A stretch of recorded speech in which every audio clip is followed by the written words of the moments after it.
السلام علیکم ورحمۃ اللہ وبرکاتہ۔ نحمدہ ونصلی علی رسولہ الکریم، اما بعد، فاعوذ باللہ من الشیطان الرجیم، بسم اللہ الرحمن الرحیم۔ آج ہمارا ملک ہندوستان عجیب کشمکش سے گزر رہا ہے اور مسلمانوں کے عبادت گاہوں پر کہیں کوئی انگوش نمائی کر رہا ہے تو کوئی اس کی سروے کی بات کہہ کر کے مسلمانوں کی عبادت گاہوں کو پامال کیا جا رہا ہے۔ بابری مسجد کے بعد کبھی گیان واپی مسجد بنارس کی، تو کبھی متھرا کی مسجد، کبھی سنبھل کی جامع مسجد اور اب بارگاہ غریب نواز۔ جیسا کہ ملک ہندوستان میں اس وقت ہر کوئی جانتا ہے کہ الزام یہ عائد کیا جاتا ہے کہ مسلمانوں نے مندروں کو توڑ کر مسجدیں بنائی ہیں۔ میں ان دانشوروں سے، ان ذہین نشین لوگوں سے یہ کہنا چاہوں گا کہ سب سے پہلے تو مجھے یہ بتائیں کہ یہ بات تو چلو سمجھ میں آتی ہے کہ مندروں کو توڑ کے مسجد بنا دی گئی ہو، لیکن اب ظلم کی انتہا یہ ہے کہ بارگاہ غریب نواز کے لیے کہا گیا کہ وہاں پہ مندر توڑ کر غریب نواز کی مزار بنائی گئی۔ میں عقل کے اندھوں سے پوچھنا چاہتا ہوں کہ چلے مندر توڑ کر مسجد بنائی گئی، یہ باتیں تو سمجھ میں آ سکتی ہیں، لیکن آپ پوری دنیا میں کہیں بھی ایسا مجھے بتا سکتے ہیں یا ثابت کر سکتے ہیں کہ کسی اللہ والے کی بات چھوڑ دیں، کسی عام مسلمان کا انتقال ہوا ہو اور اس کو کسی عبادت گاہ یعنی مسجد ہی میں رکھا گیا ہو؟ مسجد کے احاطے میں بھی کسی مسلمان کو نہیں رکھا جاتا ہے، تو جب ہم مسجد میں نہیں رکھتے تو مندر میں کہاں سے رکھ دیں گے؟ اور وہ بھی کوئی عام مسلمان نہیں بلکہ سرکار غریب نواز کی ذات، جس کے لیے پورے ہندوستان نہیں بلکہ ہندوستان کے باہر کے مسلمان بھی اپنا گھر ہی نہیں، اپنی جان مال سب کچھ قربان کر سکتے ہیں۔ تو ان کے لیے ہم زمین نہیں خرید سکتے تھے، ہم مندر کو توڑ کر ان کی مزار بنائیں گے؟ کیسی بیوقوفانہ سوچ ہے، اور یہ کتنی چھوٹی اور تچھ قسم کی راجنیتی ہے، کیونکہ سرکار غریب نواز، آپ اندازہ لگائیں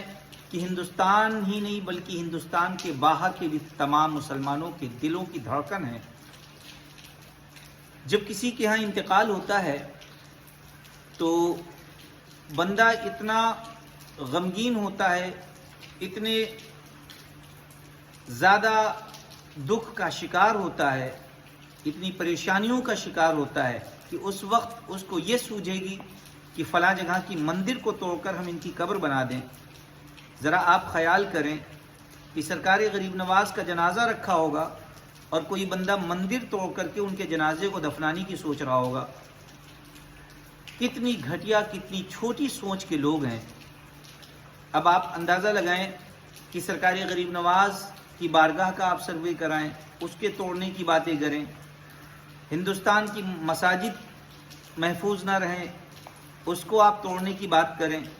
شاید وہ لوگ سوشل میڈیا سے واقف نہیں ہیں، سوشل میڈیا کو ذرا چیک کر کے دیکھیں کتنے گندے، کتنے بیہودہ کمنٹ کیے جاتے ہیں۔ آپ کیوں مسلمانوں کے جذبات سے کھیلنا چاہتے ہیں؟ کیوں مسلمانوں کو پریشان کرنا چاہتے ہیں؟ اور ایسے میں اگر مسلمان، کیونکہ الحمدللہ جتنے بھی علماء کرام ہیں، جتنے بھی عالم دین ہیں، انہوں نے پوری کوشش کی، اور ہم لوگوں نے تقریر میں عوام کو یہی سمجھایا کہ بابری مسجد کا جو بھی فیصلہ ہے کورٹ کا فیصلہ ہوگا، کورٹ کا فیصلہ اس کو ماننا ہے، جو بھی فیصلہ آتا ہے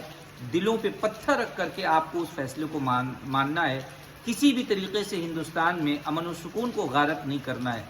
یہ ہم لوگوں نے عوام کو سمجھایا تھا، لیکن اب اگر اس کا کوئی غلط نتیجہ نکال لے اور یہ سوچے کہ بابری مسجد پہ بھی سارے مسلمان خاموش تھے، اب دھیرے دھیرے ساری مسجدوں کو مسمار کیا جائے، توڑ دیا جائے، یا اس کے بعد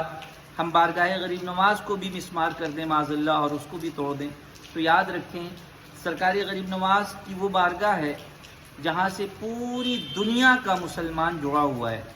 اور ہم اہل سنت الحمدللہ اپنی جانوں کو بھی قربان کر سکتے ہیں بارگاہ غریب نواز میں۔ مجھے غریب نواز کے خادم سید سرور چشتی کے ایک بیان پہ بڑا تعجب ہوا جو بارگاہ غریب نواز کے سامنے وہ کر رہے تھے کہ ہندوستان کے ساری خانقاہوں کے لوگ خاموش ہیں، کوئی نہیں بول رہے ہیں اور مجھے ان کی ضرورت بھی نہیں ہے۔ تو میں کہتا ہوں بارگاہ غریب نواز کسی کی وراثت نہیں ہے، بارگاہ غریب نواز میں مسلمانوں کا اتنا ہی حق ہے جتنا کہ وہاں کے خدام ہوں یا وہاں کے دیوان ہوں یا ہندوستان کے کہیں کے بھی سجادگان ہوں۔ الحمدللہ ہمارے اجداد بارگاہ غریب نواز کی جوتیاں سیدھی کرنے والے ہیں، بارگاہ غریب نواز سے ہم منسلک ہیں، ان کے لیے ہمارے جسم کا ایک ایک قطرہ خون بھی بہہ جائے تو کوئی پرواہ نہیں ہوگی، کیونکہ بارگاہ غریب نواز وہ بارگاہ ہے جہاں سے ہندوستان کے تمام اولیاء اکرام وابستہ ہیں۔ ایسا نہیں ہے کہ بارگاہ غریب نواز پر آنچ آئے، بارگاہ غریب نواز کے لیے کوئی بدزبانی کرے، بارگاہ غریب نواز کے لیے کوئی بد کلامی کرے اور ہم خاموش بیٹھے رہیں گے۔ بارگاہ غریب نواز کے لیے مجھے کسی بھی طریقے کی اگر ضرورت ہوگی، جان کی، مال کی، عزت کی، آبرو کی، ہم سب کچھ بارگاہ غریب نواز پہ اور بارگاہ غریب نواز میں سرکار غریب نواز کے قدموں پہ قربان کرنے کی طاقت اور قوت رکھتے ہیں۔ الحمدللہ ثم الحمدللہ میں صفی پور شریف سے اس بات کی تائید کرتا ہوں کہ الحمدللہ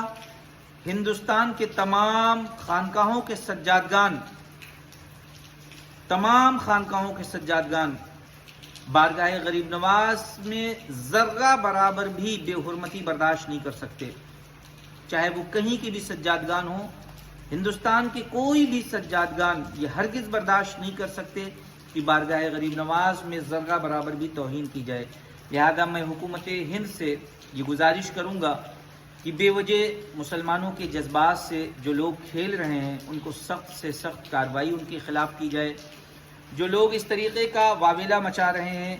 ہر جگہ کی مسجدوں کا سروے کرانا، ہر جگہ کے درگاہوں کا سروے کرانا، بے وجہ بے بنیاد ہندوستان کے امن و سکون کو غارت کرنا چاہتے ہیں، ملک ہندوستان کی حکومت سے میں گزارش کروں گا کہ اس پہ لگام لگنی چاہیے،